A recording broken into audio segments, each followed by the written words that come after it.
This is CBS 5 Eyewitness News.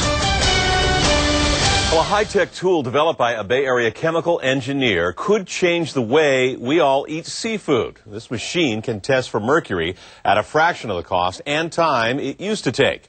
Sue Kwan is here with a report that might make you think twice before digging into your fish dinner.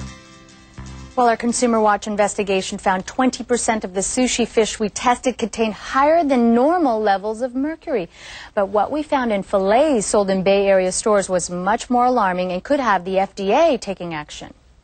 Fish, fresh, frozen, cooked or raw, it's packed with omega-3 fatty acids, which are great for the heart and brain, and protein for a strong body. But the bad thing, almost all fish contains mercury. It's always a concern, but sometimes you just buy what's there. There has been no way for consumers to find out if fresh fish has elevated levels of toxin in the time it takes to travel from the dock to the market.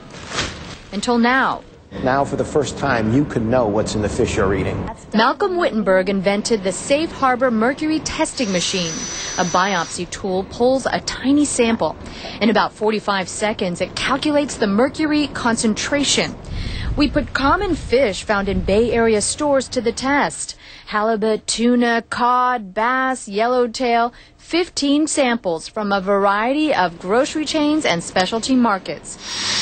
First, albacore tuna from Trader Joe's. It contained 1.093 parts per million of mercury. That's above what the federal government allows at 1 part per million. And sea bass from Japantown's Nijiya market turned up an even higher level, 1.842 parts per million. But it still made it onto a store shelf. And that is a big concern for Dr. Jane Hightower, an expert in mercury poisoning. So far, the FDA has not provided enough information. We need information at the point of sale, and there's a lot of fight against that. And so the industry is fighting this so hard, they think that go ahead, eat mercury, there's no problem. She says cutting the federal mercury limit in half to match levels of mercury allowed in Japan, Canada, and Europe would help. Safe Harbor holds these more stringent standards. If it passes, it receives a Safe Harbor certification sticker. Over, and it's rejected. The ahi tuna from Ranch 99 and from Andronico's both exceeded Safe Harbor mercury limits and failed the test. It's not uncommon. 40% of all tuna tested fails, so does 20% of all salmon samples and 80% of all swordfish. We reject maybe 50–60% of the halibut we test. And what happens to that fish?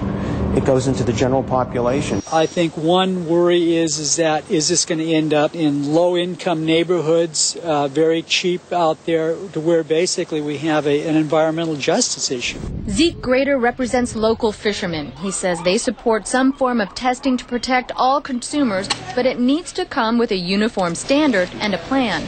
The National Fisheries Institute takes a more firm stance against Safe Harbor and its use of its own standards instead of federal standards, saying, quote, Wittenberg says his testing is about educating the industry and consumers, but in the process he is confusing them about the facts. So far, they seem less confused at Delano's IGA, according to Desiree Delano, who owns the Bay Area chain. There's a lot of people that buy fish from us, and so I just see that people are more comfortable and they just know that they can buy their fish here with confidence. Safe Harbor certified seafood is marked with a seal, but what is missing is a label with the exact level of mercury the machine found in each piece. I would love to see labels on fish.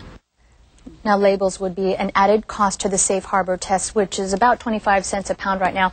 Now, I want to note the idea here is not to point the finger at retailers who can't afford this expensive testing equipment. Responses from the businesses in the store are posted on our website, cbs5.com. And, you know, Ken and Dana, it's about getting consumers to realize we have to pay attention to how much we're eating and get educated on what kind of fish are high risk and which ones are low risk. Yeah, bottom line you're finding is that there's a lot of mercury out there in a lot of fish we eat. Right. Next week I'll give results of my blood test. Surprising. All right. Thanks, Sue. All right.